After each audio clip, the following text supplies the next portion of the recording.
So without further ado, I'm going to introduce you to everybody, and then you can just tell me about like what you do, like what esports Ghana is, what Kiddie Esports is. So does that sound awesome? Does that sound good? That's good. That's great for me. That's Awesome, great. awesome.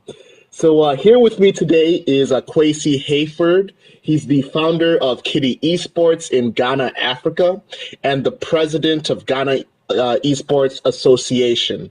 He's also the member of the African Advisory Board Committee for the World Esports Consortium. So without further ado, here's Kwesi Hayford. And what got you into gaming and esports, Kwesi? Okay.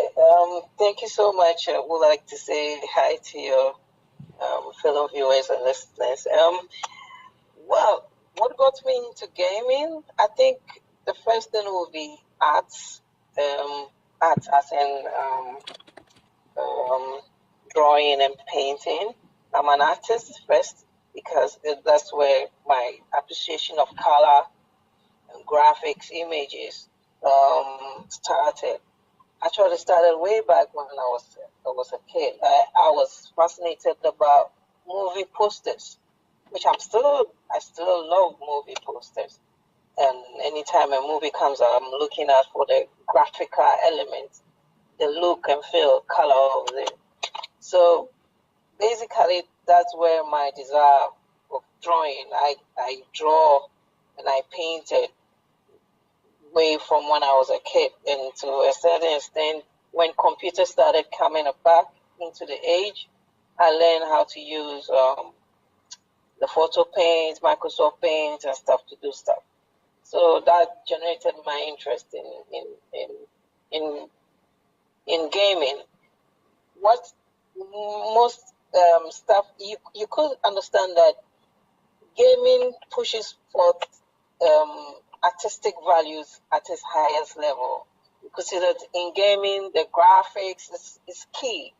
So I got fascinated about gaming graphics, and that also took me into gaming. So when I was in the university, um, when you go into the university as a fresher, you are given some allowances to cater for yourself. And whilst on campus, when my first allowance came, I used it to buy a PC. It was only because I wanted to game, because I saw somebody playing Ages of Empire and Warcraft and stuff like that. So I need to have this game, and I use my money that I'm supposed to feed myself with to go and buy a computer. So I think it was Pentium 1 with Windows 95 or Windows 98. I've forgotten, but that was this thing. I just wanted to play game. But prior to that, I had Game Boy. You know, my auntie in Germany bought me a Game Boy. I made her bought me a Game Boy, and one of my favorites, I still remember, was Contra and I think DuckTales. Oh Those are yes, my favorites. two. Those were two of my favorites too. Contra and Ducktales, Yeah, absolutely. okay. And I finished them back to back. And up to now, I really wish I'm still looking for the cartridges and use them as a memento, print them on my wall. These are the games that really cultivated my habits as a gamer. So basically, that is the genesis of me entering into gaming. Then when I bought my first computer, I saw that a lot of my friends would come and sit behind me when I was playing the games. So it was much more like, okay, we will play to a certain level first within a specific time. So we started organizing tournaments within my cubicle or my room. That is when I also chanced upon esports activities in other countries. So I started reading about them. I started researching about them. Then after school, I went to work with the media and graphics and printing industry. Then also, after a while, I quit and I started a major esports company called Alista. So it was Alista that we organized our first international esports tournament in Ghana, which was the ESWC Ghana 2010. Prior to that, there were other people also organizing events in Ghana, but I didn't know about them. But later on, they also reached out to me and said that you are the first person that has brought esports to Ghana. I mean, as internationally, in taking somebody to France to go and play in the World Tournament. Then we set up Ghana Esports. So Ghana Esports is a body of different esports associations. But most of them, it's not only esports entities. We also have media partnerships with other people. So there are guys who are photographers who are part of Ghana Esports, and when during Ghana Esports events, they come and take photography. There are guys who owns PA systems. So, for instance, they provide the PA systems activities at a reduced cost because they are partner with us for the PA system that we use for the event.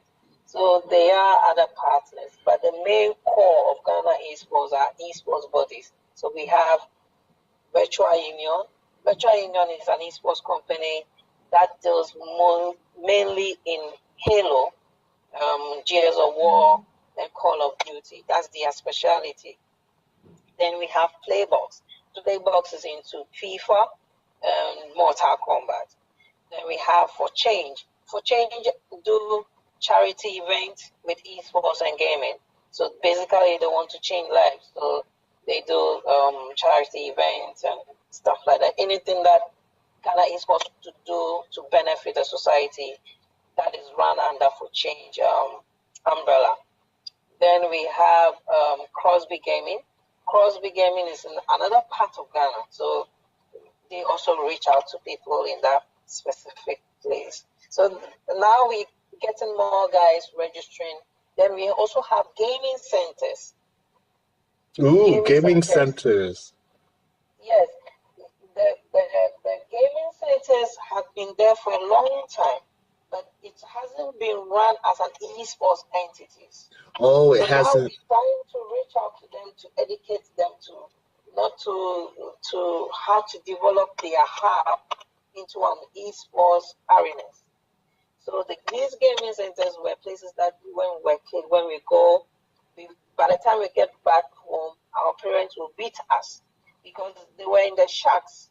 These game centers are in the let me use the word ghettos. Oh, are they like arcades? They're similar to how arcades are in the US and the and UK, the arcades. The arcades, but we're trying to bring them to run their place professionally as possible because they are at the grassroots of where these young guys are. Mm-hmm. You understand? I understand. Back in the day, where these ghettos are, let's say, when you take football, there are places that are not really developed. They are small pitches, that the kids go and play there. So we use these places as grooming spots to pick talent from. So it helps in developing the local grassroots of esports in this area. So we're trying to reach out to a lot of these gaming centers to come and be part of Ghana Esports. So basically that is it. So we are a non-profit organization that welcomes every activity in esports space. And we recognize that also we don't have any government support. We're still trying to get government support, but we don't have it. So we tried, when we have tournaments, we call on people, individuals to support us with their consoles, with their screens, and stuff like that. Then also we partner with corporate institutions like telcos to run their product launching with esports activities. I see. What Ghana Esports is working on. Now, I think I've spoken a lot about Ghana Esports. Let me move on to Kiddie Esports, which was my passion. Because I feel like a lot is being done in the space for esports between the ages of 14 and 25. Mm-hmm. That's where a lot of the competitive esports activities are now. But I saw that we've neglected the main group of people that consoles and video games were made for, which are the children. if you can testify, the first person you think in your house to buy a console or a gaming gadget for is the kid in your house. Why Absolutely. do parents buy PlayStation as a gift to their children? It is because we think of these kids in play stuff as a recreational activities for them. Now, I think that, okay, we need to cultivate these guys or these kids' habit of playing. But how do we positively change their habits to use esports as a tool to develop themselves? Instead of saying that, okay, they are becoming game addicts. But one key way to push them from being addicted to gaming is to add education to the gaming. You understand? I understand. So my key part of project that I'm going to run is what we call the read to play. It's where children have to read a book before they can play a book, can play a game. And that's what Kiddie Esports is trying to. So what we're doing is that we're raising mentors and volunteers who will help those children in reading. And one of the projects, the Read to Play project, is for us to educate kids to be able to read before they can play a game. And this is the format. We're trying to set out events and satellite pilot events at different places, whereby we have assorted books, kids' books. So when a kid comes to the event, he picks a book that he can read. Now, we ask the kid to read a chapter of the book. After reading a chapter of the book, he's given a time limit to play a game of his choice. Now, if you finish playing the game, he can continue reading another chapter and he will get another chance to play a game. Mm. So then we are also thinking about what happens. And the sweet part is that after reading some portions of the book, he takes the books home. It's free for the child. You're not selling the books. The books are given to the kids for free to take home. But most part, when kids are given an educational product like that, what happens is that you need a feedback for the kids to continually play reading the book. Mm-hmm. So we're setting up a feedback system and a reward system. The reward system is just like how we see trophies in PlayStation 4 and Xbox Live. Just like when you play a game, you receive trophies after each level, or when you accomplish something nice, you reach. So we came on that, okay, let's bring it into the real world, whereby we have silver medals, gold medals, and bronze medals for kids who were able to read and finish the book even at home. So there's a feedback that we get from the parents, and there's a portal we're going to create whereby questions are generated based on the books that the children have chosen.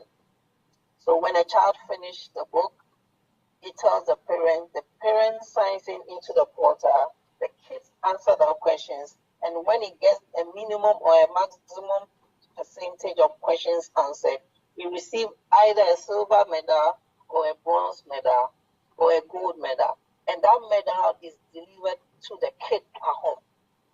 So the kid gets excited about receiving medals for reading a book. Then he can read more books to get more medals. And then he can trade in the medals to a partner shops, whereby these books or products of kids can be bought at a reduced cost.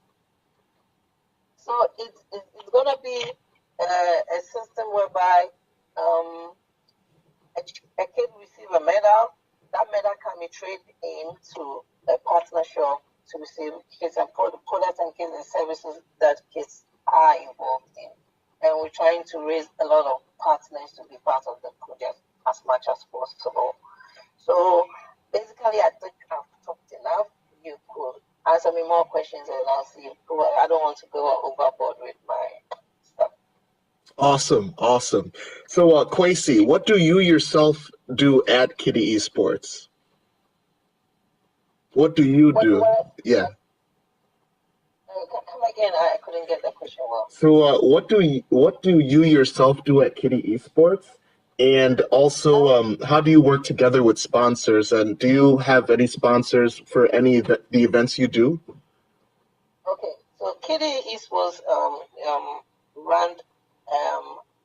I used to run an outfit called Options.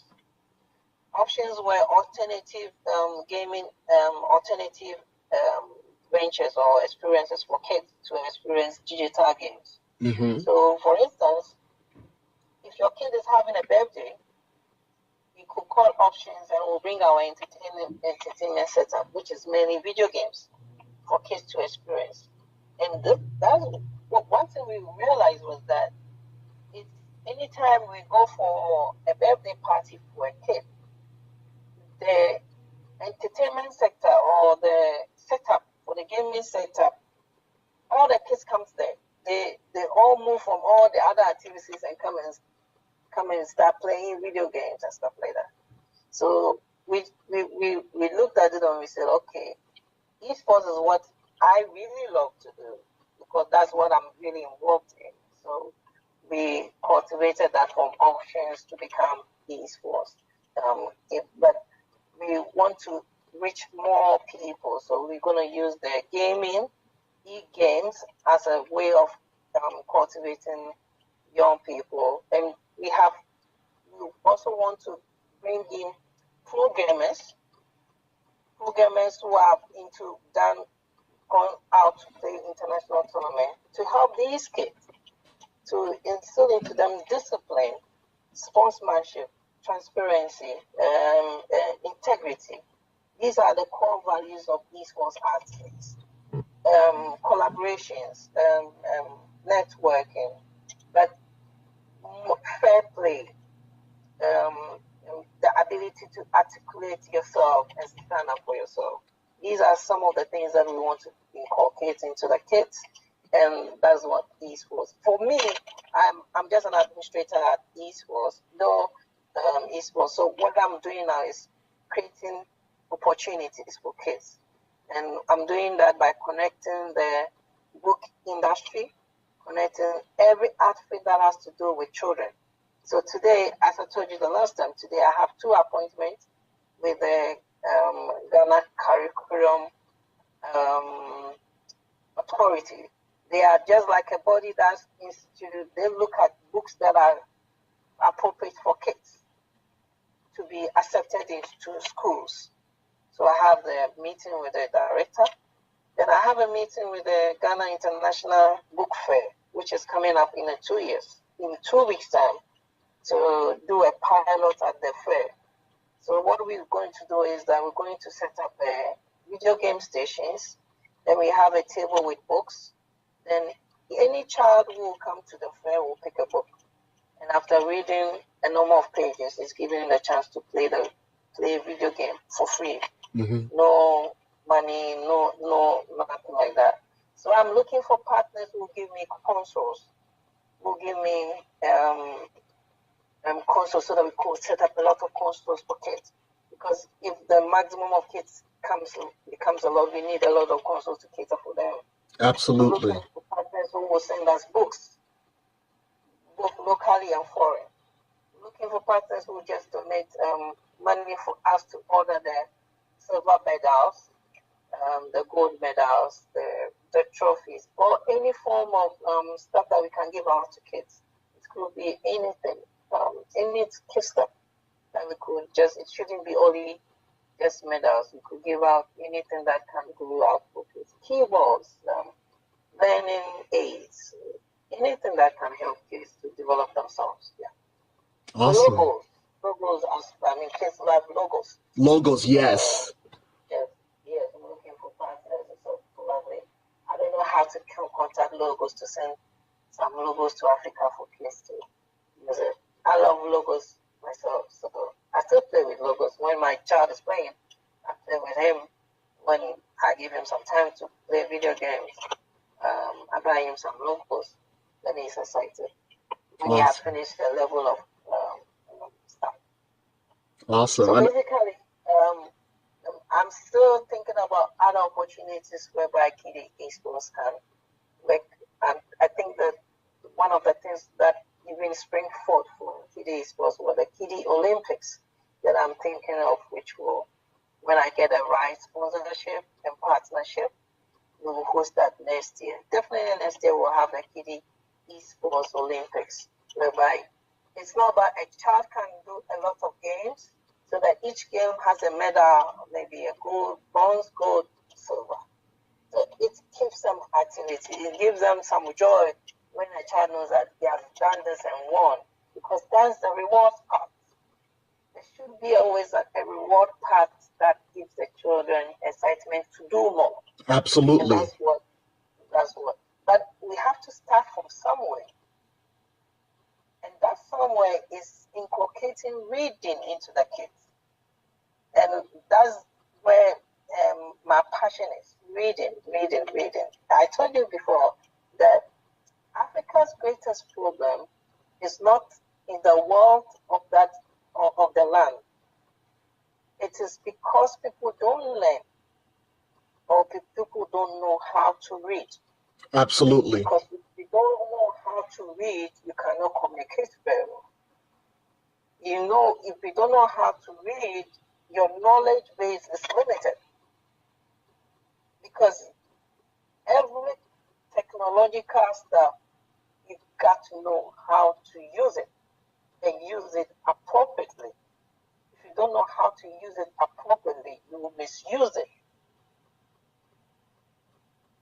So, how can the future, if the future is technology, they have to know how to use and use it very well to their advantage.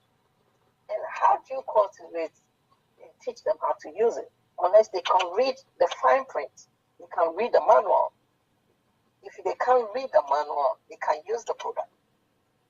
You understand? They will just have a fair knowledge about the product, but they can't use it.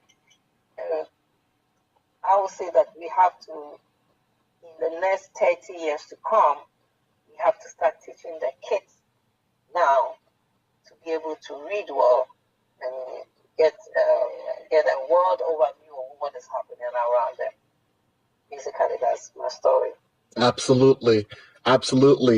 And do you have any particular games that you're currently supporting at Kiddie Esports? Like, do you have like a favorite game, or any, like, what games do you currently support at Kiddie Esports, and which ones have you done in the past, or anything like that? Yeah. Okay, so Kiddie Esports itself hasn't had any events, but Options have had events. Mm-hmm. And most of the time, the events that we have at Options are sports games, FIFA, car racing games, Mario Kart, Mario Smash, Sonic, how do you call it? Nick something. Nick Racing, I think. So, Nick Racing. You know that Sonic has a lot of variety of games, so we have them on the consoles. All the kids' games are available, and that one of the games I particularly know that will teach them how to manage their lives and strategy is Ages of Empire. Oh yes. So because Ages of Empire will teach you how to manage resources, how to control your population. You understand? Mm-hmm. How to manage, how to create battlefield strategy, because strategy games teach your mind how to live your life strategically, because you will be given an amount of gold.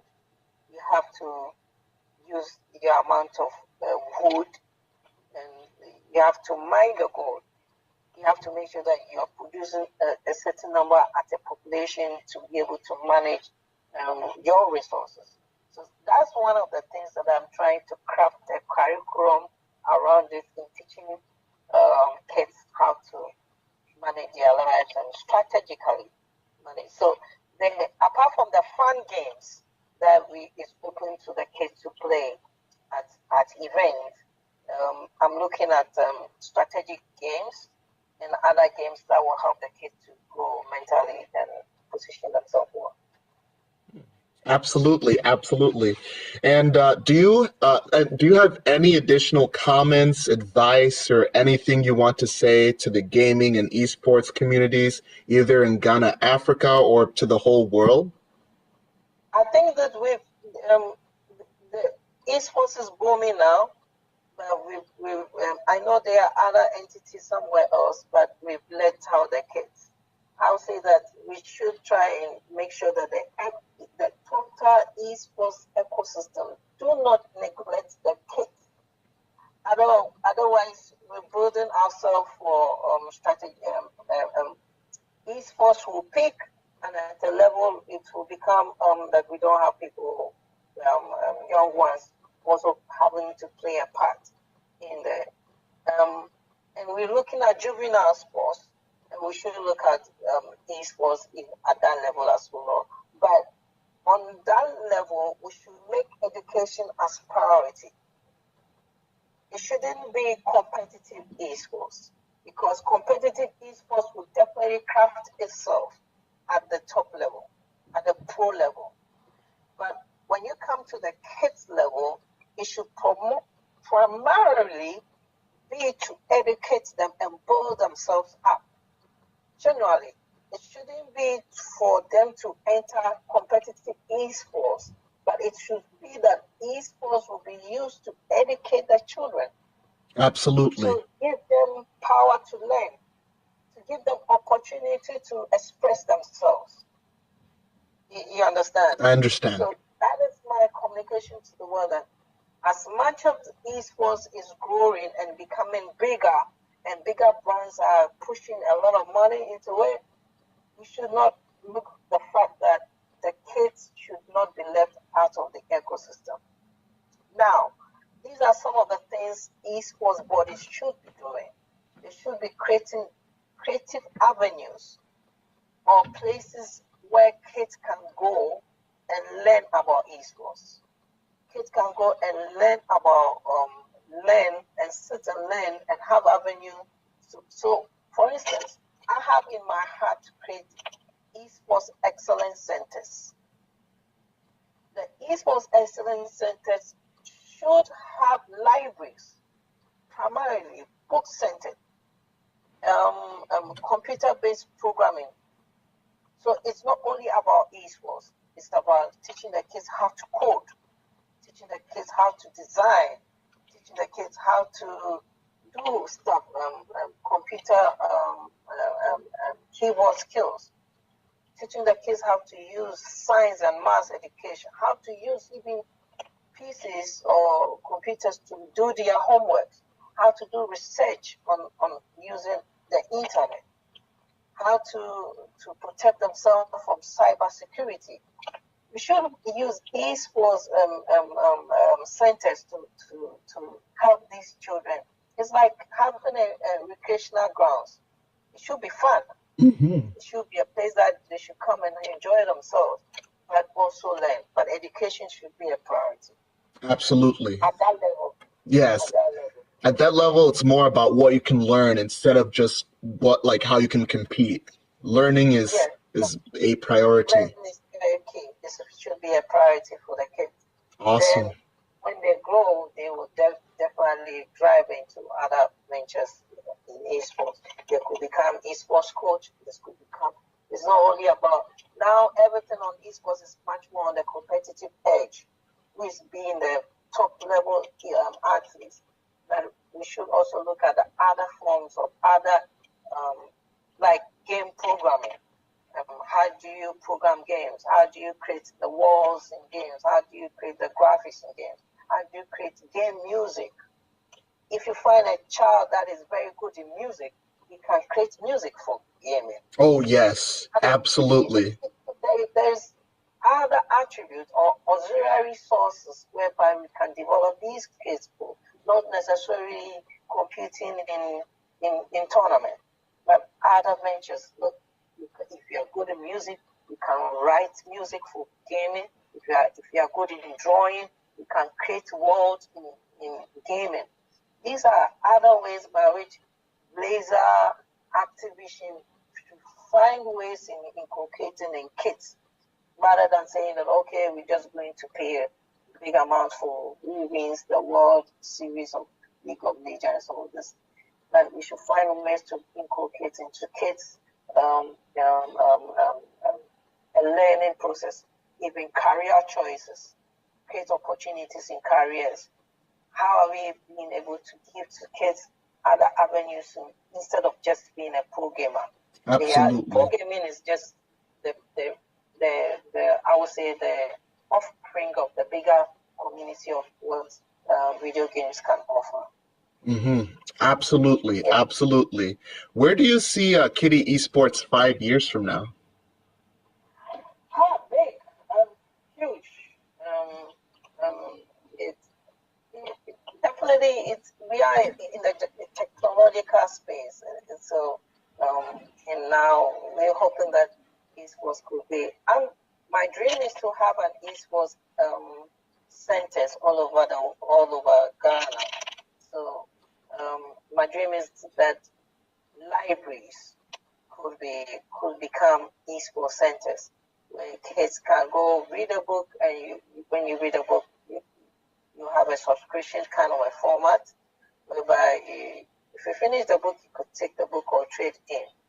And then when I was coming today, just something that came to my mind is what I call the read to play exchange.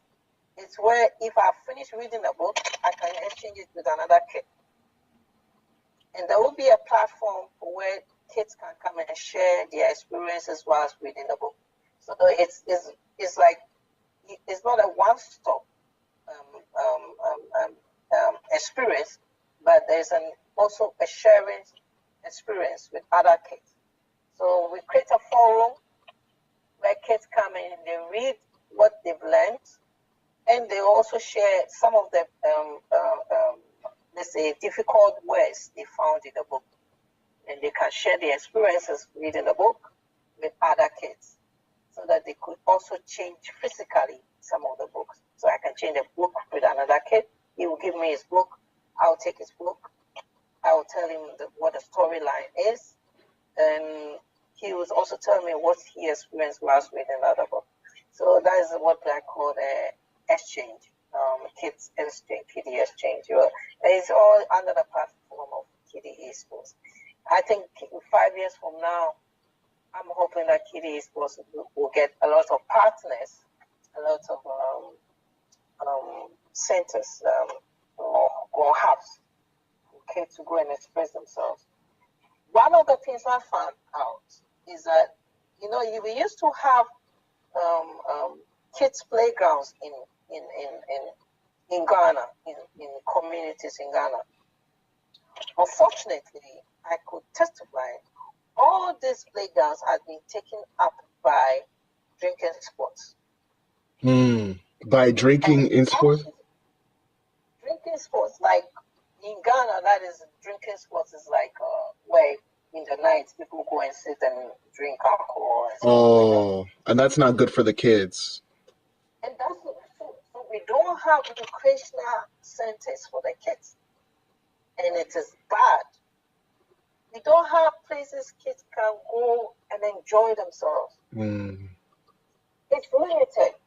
It's very limited. We don't have ecosystem whereby kids can go and learn. So we have like 24 hours. Kids spend so much time in school, but we haven't created avenues for kids to go and learn. And if there is an avenue for kids to go and learn, these avenues are private avenues. They are private entities, and so you will have to pay. The kids have to pay to learn. How can we go on? And what about the less privileged kids who doesn't have the amount to pay? That's true. We have high-end societies, building high-class societies and residential facilities, neglecting those that don't have money to pay. And my vision is that, in fact, Read to Play was generated or was carved for underprivileged communities, because it was to go to these communities, put the games there, let the kids come and read, So if you can't read, we'll help you to read. And there's a feedback system we get from the kids after they finish, after the event. So my vision is that we'll have kids places or avenues at different places in communities that don't have. And as I said, it's expensive. The consoles are expensive here in Ghana. $400 is not cheap money. Yes. It's expensive. I know how that can be. It's very expensive.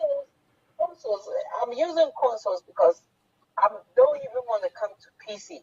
Oh, So PC. PC, you're talking about the CPU, you're talking about monitors, you're talking about keyboard, you're talking about, and all that is not less than, you can't get a good PC for less than $400. Yeah, it's not possible. Even I mean the cost of even an NVIDIA graphics card could buy.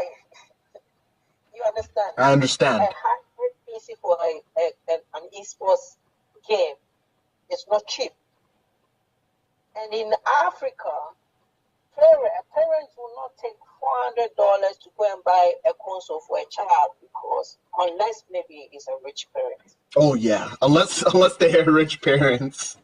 You understand? I understand. So the rich are always given advantage over the less privileged because the less privileged don't have it. So we should create an avenue for places for kids to enjoy themselves. So you find out that African child go through so much hardship. And that is what I found in, let's say, maybe the African American communities, because they are not exposed to recreational activities. So the African American child goes through hard times, go through difficult times. And at the end of the day, there's so much that he has. But that is how the African is built for. That we can't continue that way. We can't continue. So you always have to go through the hard point. Mm-hmm. There's a certain generation that they have to pay for that thing so that the next generation will have the advantage of experiencing the good things. Absolutely. Absolutely. Yes. So for how long can we continue to say, okay, the African has to suffer to gain? Always the African has to suffer. We can't continue having that kind of life. We have to, for instance, America. I've watched the men who built America. I've watched it times and times again. Look like people have to bear. People have to put themselves in a position of dissatisfaction so that other people can gain. Absolutely. Absolutely. Yeah. So that is kind of the things that I'm look like. Okay, I'm working and I can buy a console, one or two. I can put that two consoles at two communities where they don't have, so that they can play a game and feel like they are having fun, but at the same time give them opportunity to learn. Yes. But I said, okay, well, I can put my console in my living room to play alone, but I can put that same console at a place that inside that ghetto for that child whose parents cannot buy a console, for that child to come and play and have an experience of fun. You understand me? I understand you. I understand. If I can put my console at the disposal of that underprivileged child to have an experience of what other children are having. Mm-hmm. I understand. That kind of joy when I see a child playing a video game and they are so into it. Mm-hmm. That's small time. It's so precious to me. Oh yes. And then I go to places. I said, look, don't charge this. Don't charge them money. When we do options and go to events, yes, they charge us on top, and they have to pay a little token. And I can see a child comes and I have just maybe 50p to play. Can I play? I say yes. Just play. And the child is playing. Even if it's just 5 minutes of gameplay, they are so excited about they're having fun. Yeah. Back home, they don't have that kind of a console. They don't have it. And if they come to these places and they see the console, wow, PS4, wow, I can touch a pad, you know. And they go back to school and they go back to class and they go and say that, hey, I went to this event and I was able to play to level 4. I was able to play FIFA 18. They're excited. And those moments of memories are so precious to me, to see a child playing a video game and is so excited about it. Those are the things that I want to cultivate on, to give back to the kids, to create memories for them that are precious, are priceless. You can't get this. I mean, competitive esports will be there, but we should be able to use esports to create avenues for these children to enjoy themselves, have fun, and create memories for them as well. Absolutely, absolutely. And that is a very noble thing. That is very noble indeed. Very noble thing. And I appreciate everything you're doing, and I appreciate just the nobility of just helping people and helping kids and helping them to learn and broadening their horizons.